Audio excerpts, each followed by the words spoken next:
Today we are talking about factoring trinomials when a is not equal to 1.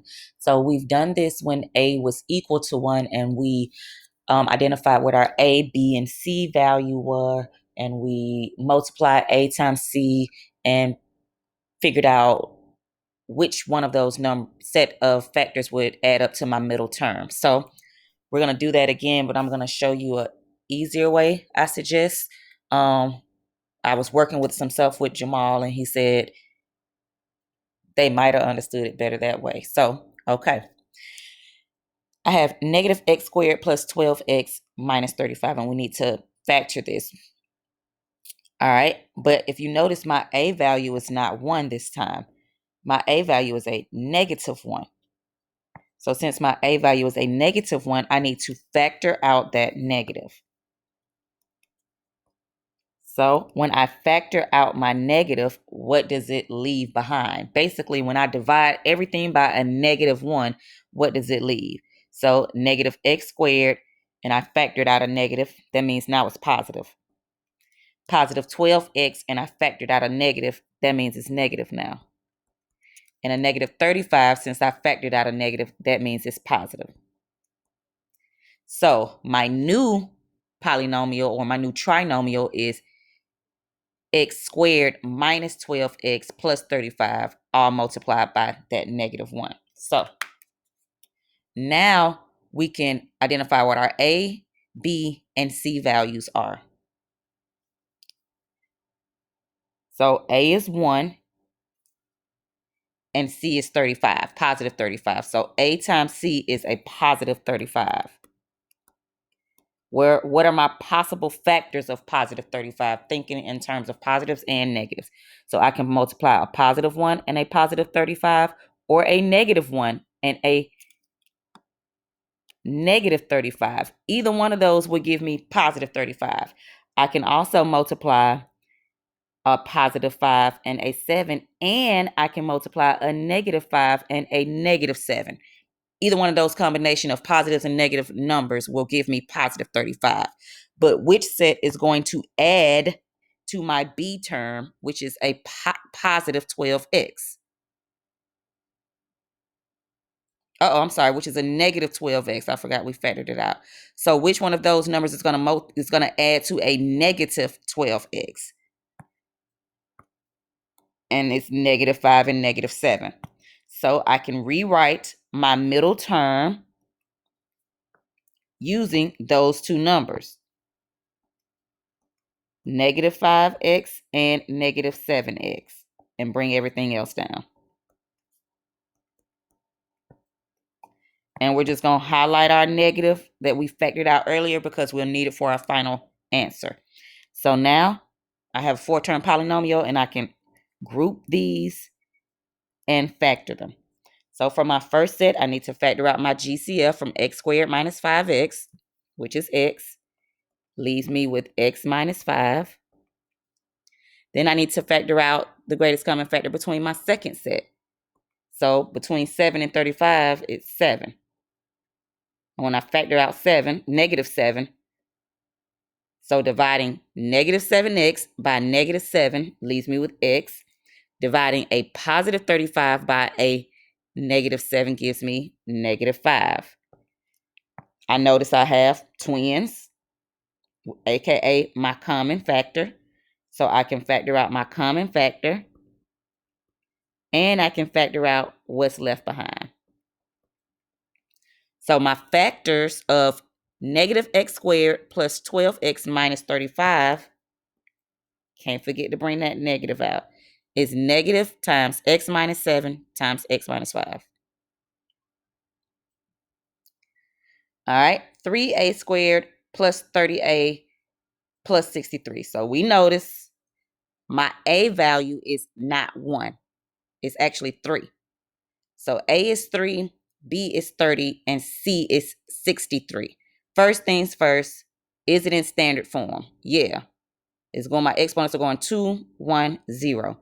Is there a greatest common factors? Because these are some kind of big numbers. So that's the first thing we always want to look for. Is there a GCF between 3, 30, and 63? And it is. It's 3. So my GCF is a 3. So I can factor out a 3 and see what it leaves behind. So 3a squared divided by 3, factoring out a 3, leaves me with a squared. 30a divided by 3 leaves me with 10a. And 63 divided by 3 leaves me with positive 21. So now my new polynomial is 3 times a squared plus 10a plus 21. Now I can multiply my a value times my c value and see what's going to be which two factors are going to add up to b. And I'll do it down here. So a times c is 21 because a is 1, b is 10, c is 21. My a times c is positive 21. And my factors of 21 are 1 and 21, or I can do negative 1 and negative 21. I can do positive 3 and 7, or I can do negative 3 and a negative 7. Either one of those will multiply to a positive 21. But which ones are going to add to a positive 10? I want it to be a positive 10. 3 and 7. So I can rewrite my middle term with 3a and 7a and bring everything else down. And again, because I have a GCF that I pulled out, I'm going to highlight it because I'm going to need it at the end. So I can group my 4 terms and factor out the GCF. So the GCF between a squared and 3a is a, leaving me back with a plus 3. And my GCF of positive 7a and positive 21, I notice I have twins,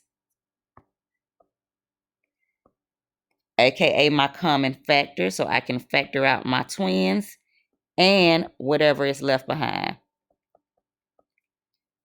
And I'm not going to forget about my GCF.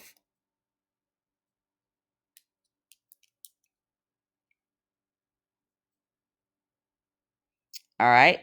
8x plus 4x squared minus 5. Before I can start deciding if I got a GCF or what my A, B, and C values are, I need to make sure that it is in standard form, meaning ax squared plus bx plus c. My squared term should come first. It ain't first. So I need to rearrange this, not messing up my signs, but just rearranging my terms so it's in standard form. That means my quadratic term comes first, then my linear term, then my constant. Now I can check and see if I got a GCF between 4, 8, and 5, and I don't. Now I can multiply a times c because a is 4, b is 8, and c is a negative 5. So a times c is negative 20. Factors of negative 20. I can multiply the negative 1 and 20 or 1 and negative 20. I can multiply negative 2 and 10 or 2 and negative 10. I can multiply negative 4 and 5 or 4 and a negative 5. Either one of these combinations will multiply to give me negative 20. But what's going to add to give me 8? Because I want it to add to my middle term, which is b. And that's negative 2 and a positive 10. So I can rewrite my middle term with negative 2 and positive 10. And bring everything else down. Now I got a 4-term polynomial, and I can factor by grouping.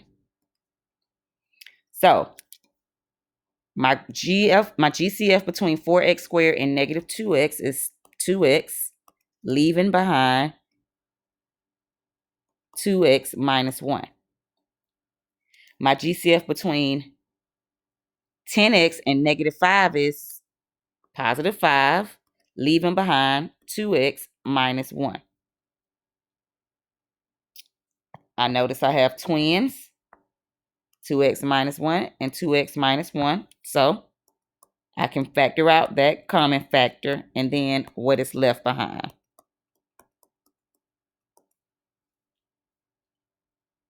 In our last example, 2b squared plus 3b minus 6, where my a value is 2 my B value is 3, and my C value is -6. So A times C is -12. Factors of -12 are -1 and +12, or 1 and a -12. -2 and 6, or 2 and a -6. -3 and 4, or 3 and a -4. These are the combinations of how I can multiply some numbers that's going to give me -12. But what's going to add to give me my middle term, which is 3? Well, looking a little fishy, because if I add these, I get 11, then I get a -11 if I add them. If I add this, I get 4, or I get -4. If I add this, I get 1. If I add this, I get -1. None. I ain't got none. Therefore, this is not factorable. And we call it prime. And that is our lesson. So if you have any questions after reviewing this, please feel free to ask me in class.